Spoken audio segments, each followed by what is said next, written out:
करें वो अलग बात है कि हम इस रिश्ते को किसी प्रकार का नाम नहीं देना चाहते हैं। पर राधे राधे एवरीवन। तो चलिए हम लोग चेक कर लेते हैं कि आपके एक्स पार्टनर की करंट फीलिंग क्या है आपको लेकर के। उससे पहले चेक कर लेते हैं कि आपकी करंट फीलिंग क्या है अपने एक्स पार्टनर को लेकर के। ओके। तो यहाँ पर मुझे अब प्रेजेंट टाइम में ये चीज़ें नज़र आ रही कि आप अपने ऊपर कहीं ना कहीं जो भूल चुके थे कि मुझे अपने पर्सनैलिटी पर ध्यान देना है, तो अब आप एट प्रेजेंट टाइम में अपने पर्सनैलिटी पर ध्यान दे रहे हो, जो कि आप काफ़ी टाइम से करने की कोशिश कर रहे थे पर कर नहीं पा रहे थे अपने एक्स के वजह से, क्योंकि आपका फोकस कहीं ना कहीं घूम फिर करके वहाँ चला जाता था। पर अब आपको जो इस चीज़ का रियलाइजेशन हुआ कि नहीं, मुझे जिम करना है, मुझे अपने ऊपर फोकस करना है, मुझे अपने स्किल के ऊपर फोकस करना है और भी सारी चीज़ों पर फोकस करना है, पर्सनल लाइफ प्रोफेशनल लाइफ को बैलेंस करना है। जो मैं इंजॉय करना भूल गई थी मुझे वो इंजॉय करना है। मैं जो सिंगिंग करती थी, जो मैं डांसिंग करती थी, जो मेरे क्रिएशन थे, मैं वो जो चीज़ों को भूल गई थी, जो मेरे अगेंस्ट हो गई थी, तो मुझे कहीं ना कहीं वो सारी चीज़ें फिर से वापस लानी है अपने लाइफ में। कब तक मैं ऐसे अपने आप को दुखी लूँगी या कब तक मैं अपने आप को सैड करके रखी रहूँगी किसी ऐसे पर्सन की वजह से, जो किसी सिचुएशन की वजह से, किसी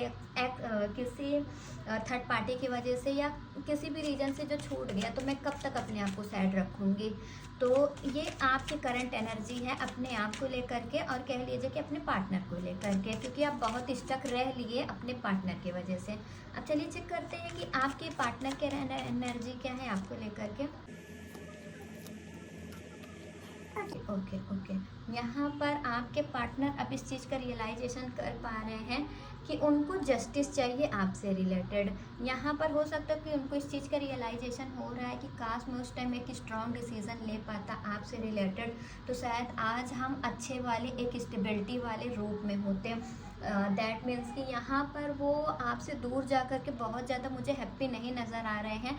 एक बार तो आप अपने ऊपर फोकस भी कर रहे हो कि मुझे सारी चीज़ों पर ध्यान देना है, मुझे आने वाले समय से रिलेटेड ऐसे ऐसे चीज़ें करनी हैं, पर अब कहीं ना कहीं वो स्टक होते हुए मुझे नज़र आ रहे हैं। ऐसा हो सकता है कि वो चाहते हैं कि अगर हम लोग छुप छुपा करके अभी भी बात करें वो अलग बात है कि हम इस रिश्ते को किसी प्रकार का नाम नहीं देना चाहते हैं, पर अगर हम छिप छिपा कर बातें करें तो क्या ये पॉसिबल हो पाएगा, क्योंकि वो आपके साथ एक स्टेबिलिटी चाहते हैं, बेनाम रिश्ता चाहते हैं, जो कि वो चाहते हैं कि अगर हम शायद एक रहेंगे तो आने वाले टाइम में हमारी शादी भी हो सकती है, और अगर हम मैरिड हैं तो कहीं ना कहीं हमारे अंदर एक सुकून सा बना रहेगा कि ठीक है हम साथ नहीं हो पाए तो क्या हुआ, पर अगर हम एक दूसरे से बातचीत करते रहेंगे तो जो बेचैनी है वो दूर हो सकती है। तो ये एक्स पार्टनर की एनर्जी आपके लिए है।